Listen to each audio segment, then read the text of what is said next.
30 seconds. Minister, my question follows on and away from the last one. To take housing as an example, the Housing Commission is saying we need to almost double the amount of houses we deliver a year. But if I understand what you're saying about from the statement, there's only got to be 1.4 billion additional in capital spending. Now, last year's housing package was 5 billion. How on earth are we going to get up to the level of housing output necessary to meet what the Housing Commission say are the housing needs of this country over future years if all that is available in this budget is 1.4 billion? It just doesn't add up, and it suggests on that key area that we have to address, there's just not going to be enough in the budget to address the dire housing crisis we're facing. As one example, I could talk about health and other areas. Only 1.4 billion. Do you ever take a step back and listen to what you're saying? Only 1.4 billion. Is that all you can offer? Only 1,400 million more. Do your words not feel hollow to you when you say that? What we are doing is proposing to increase by over 10% the amount of capital funding, capital spending that we have within the year versus where we are at the moment. A 10% increase in an economy that is at full employment, for a construction sector that is struggling to get and keep the people it needs to turn higher spending into more homes. And all you have to offer is to say that an increase of over 10% of 1.4 billion euro isn't enough. Deputy, what kind of increases are you proposing? Where are you going to get the money from them first? How are you proposing to increase spending by so much more than that and not cause a huge increase in inflation in our economy and cause an economy to overheat in the most traditional way that we know can be done, which is pumping money into an economy that doesn't have the ability to absorb it? I know what you're going to say to me, but what you'll fund it from is from a lower surplus or higher taxes for big companies. On one hand, you'd raid against big companies and raid against globalisation. On the other hand, it's the solution for you for spending all the money that you say is easily there to spend.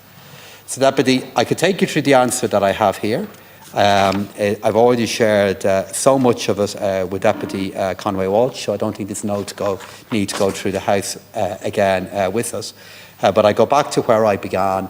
You know, Deputy, I don't know where you are coming from in these matters, but last time I checked, 1.4 billion euro of an increase is an awful lot of additional money to spend within a year. That is being used in so many different ways. One of the main ways it's been used is to enable the building of more homes. Well, nice rhetorical flourish, Minister, but it still doesn't answer. It doesn't answer the question. You see, the Housing for All targets were for 33,000 houses a year. The Housing Commission, which the government didn't want to debate, although it promised weeks ago that it would debate it, and I think there's a reason why you don't want to debate it before the end of term, says we need 60,000 houses a year, including the 250,000 deficit and future demand. That's almost a doubling of the housing output, and they say a very large part of that has to be social and affordable housing. Now, if the social and affordable housing for 2024 was 9,300, to get up to the level the Commission is proposing, you'd need to pretty much double that in terms of social housing output and affordable housing output. Last year's budget for housing was 5.1 billion. How do you double the social and affordable housing and the housing output with a fraction of what you invested last year? And yes, a wealth tax would allow us to fund it in a way that wouldn't overheat the economy. Thank you, Deputy, we would get to that point in the same way we do to many other targets. We would do it step by step. Despite your best hopes, despite your best ambitions, we don't live in a centrally planned economy. We don't live in an economy in which there's only one thing we have to make progress on. We have to build more homes. We also have to build more schools. We also have to build better infrastructure, better gas, better electricity, better water, to allow those more homes to be built. So how are we going to do it? We're going to do it step by step. How are we not going to do it? Through the kind of explosion that you appear to be proposing, funded by the very kind of companies and individuals that you rail against all of the time, which you'd look to do in a single go. Can you accept, Deputy, there's merit in doing this step by step? You might say back, well, it will take time to get there. I accept that it would. But we will get to that bit in a way that we're confident that we can afford without leading to the huge increase in inflation that we could face if we were to go ahead with what I think is your plan, which is to do it all in a big bang or a single go. So how will we get there, Deputy? We'll get there gradually, we'll get there step by step, in the same way that over the last 7 years we've seen capital investment go from around €4 billion to the level that it is at the moment. It's also multiplied, and we've done it phase by phase, step by step. Well, the step-by-step approach to addressing the housing crisis has left us with 250,000 deficit, provision of housing, and record numbers of people growing every month who are homeless, and about 100,000 households on housing waiting lists, waiting for 10, 15 and 20 years. A lot of misery. Housing Commission, it's not us, the Housing Commission says a radical reset is necessary. Nobody's saying it can be done in a year. They're saying 10 years, but they're saying it has to start now and we have to double the output. And you're absolutely right. Add to that list water infrastructure, public transport, schools that need to be built. And my point is, there's not enough in what you're proposing to even begin the 10-year step towards addressing that problem.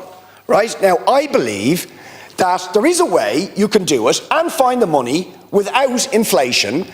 And it's not just us who are saying it. Oxfam estimate a small wealth tax could raise 9 billion a year. We're more modest in our budget proposal, 5 billion additional a year. That could fund it without overheating the economy, but it would address the desperate housing situation we face. Give me an example of a country that successfully implemented a wealth tax. Give me an example of a country that has successfully implemented a wealth tax. They're all neoliberals like you. That's the problem. You see, now... they're all neoliberals like you. Nice flourish, Minister. no answer. No answer. I asked you to give me... No, I simply asked... Well, at least you're admitting in the answer back that it's never been done. At least you're admitting that. So what you're offering as a solution back to the housing crisis is a solution from a taxation perspective which you admit has never been done. You well know, they were your own words, they were your own words. You well know that we have taxes in relation to property, most of which you want to get rid of. You want to get rid of a property tax, which is the main form of taxation that we have for taxation for property wealth that's held in the form of property. Yeah, but you know, if we were to increase it, you'd be against that as well. You'd be against that as well. All you have to offer is a solution that you admit hasn't been done before. And as the Housing Commission does say, this needs to be done in phases, and that's what we will do. And as I have said already, we have shown our ability to increase capital investment in such a way that it's the reason why, while acknowledging the great difficulty that so many face in looking for a home, we are seeing housing commencement and housing output, in particular for the first 3 months of this year, get to a place that many, including I'm sure you, thought would never happen. It's happening, and we're going to continue with that progress. Thank you, Minister. Now, we move